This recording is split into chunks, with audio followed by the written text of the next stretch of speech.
Ready to break the internet, friend? How are we going to break the internet? You said you wanted this to be impactful. What would that look like to you? That's a really good question. I think a lot of people are interested in my journey. I think a lot of people are interested in how it feels to go through what I'm going through. Yeah. I think there's a lot of people who want me to martyr myself. A lot of people are living vicariously through me. Yeah. There's a lot of people who say, yeah, Andrew, keep going. But they don't really care. They just enjoy the drama of it all. And I think I've already broken the internet, but you're a very interesting man to talk to. And with your insights, I think together, we're going to have quite a large audience. Yeah, I mean, that's a question that I have for you. Why did you want to talk to me? Because I'm a psychotherapist. You have your skepticism about psychotherapy, and yet here I am. That's true. We had a conversation before, and I've been told by many people it was my most interesting podcast ever. So I think it obviously varies from the norm in terms of the normal things I'm asked about. You have some unique insights.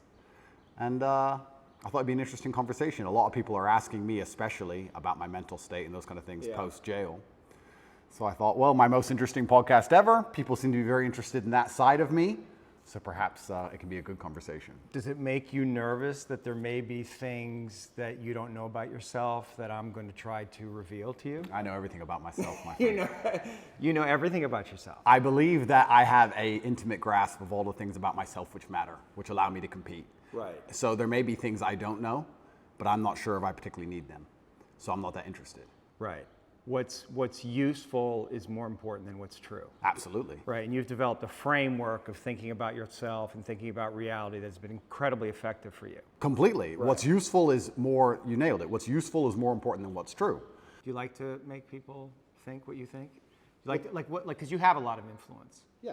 And that's got to feel good. You're influencing people. You have this worldview. It's a powerful worldview. It's got all these things.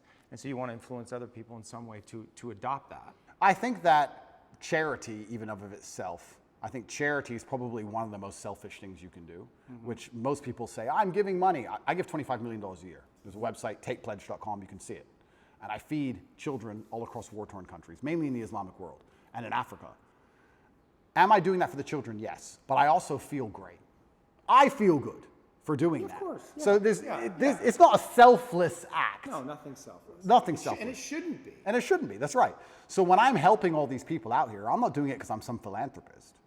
I feel good helping people and people sending me emails saying, you changed my life. I feel good about it. I'm not going to sit here and pretend I'm just Mr. Philanthropist and I just care about the world. No, I like helping people because I feel good about doing it. It makes me feel good inside, which is why I do it.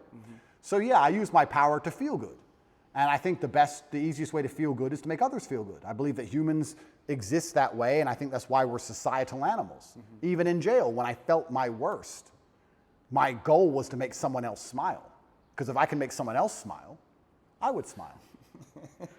So if on my worst days, I was my most charming, my most energetic, my most interesting, my most talkative. Yeah. I was happiest on my worst day because I decided that's how I have to be to stop myself feeling bad. Do you struggle between, your will is very strong. Yeah. And I can feel the place where you like to impose your will in the world. Yeah. So your will versus God's will. Well, he'll win. Are you in a fight with God on some level, like not literally, but unconsciously, between his will and your will? No, I think I am doing his will. I think I am doing his will, which is what it takes to be truly successful in the world. I do believe that the moral arc of the universe does bend towards truth. And that's not my saying. I think that's Martin Luther King's. But I think that it bends towards truth and justice in the end.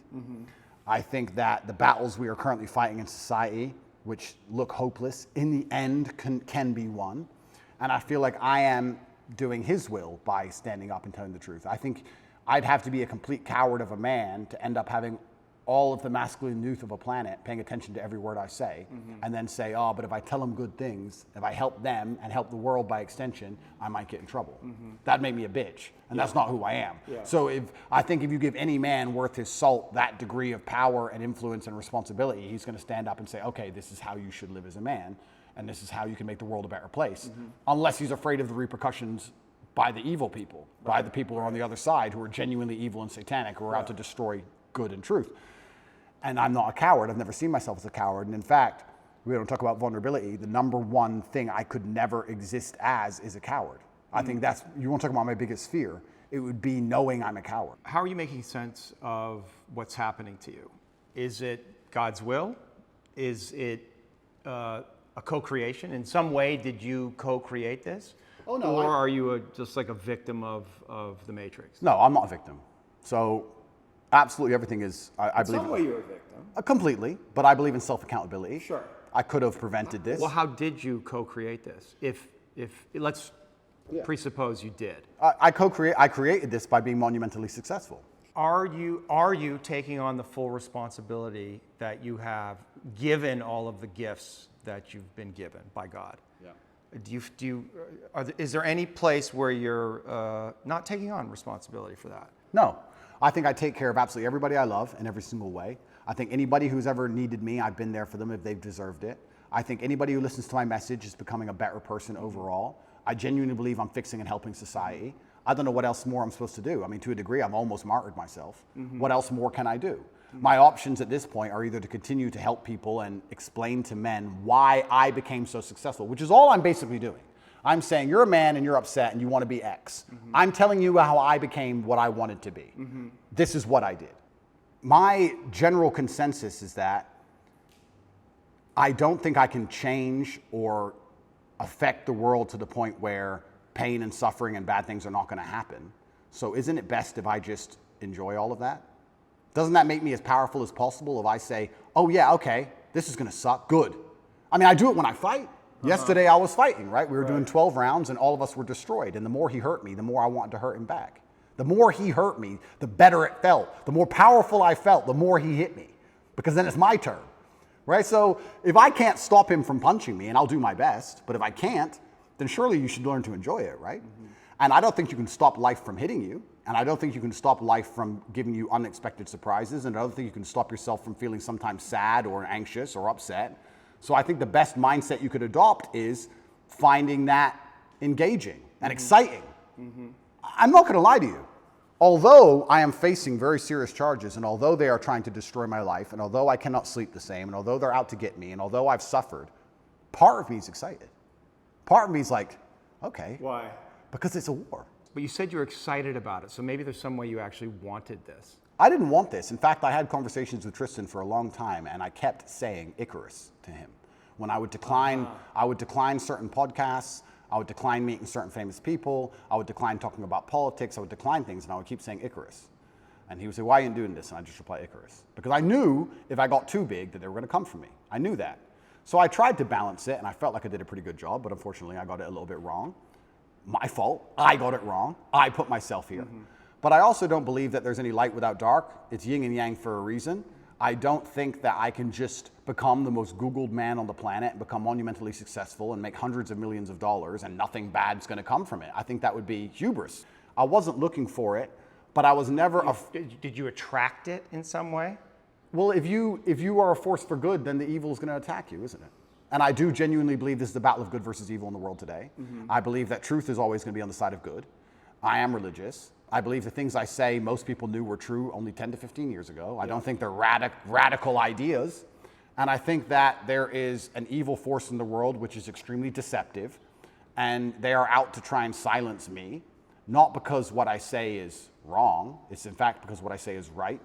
I believe the reason I have so much influence and the reason so many young boys listen to me and pay attention to me is because I say things that are true, that they know intrinsically, evolutionarily, inside of their bones as true, that I say things which work. People often wonder why my fan base is so feverish, why my fan base is so dedicated. Well, if they listen to me, it's the first time they ever feel good. The first time they ever train hard and start to feel better physically and they start to feel better mentally and they adopt my mental model and now they're not stressed or depressed anymore. And then they may start to make some money and they go, you know what, I started listening to Tate a year ago. I'm in the best shape financially, the best shape physically, the best shape mentally. Tate's the man. So they're hyper dedicated to me. And yeah, I mean, there's going to be a negative to that. I want to make something clear. I've been brutally aware of the fact that all of this might blow up in my face for a very long time. I've not been ignorant to that. And I think that's why jail didn't cause me pain. Because I wasn't in jail like, how did this happen? I was in jail thinking, they got me. I knew it. They've been after me for a long time. I knew they were coming. Is that enough? Is that all I have to say?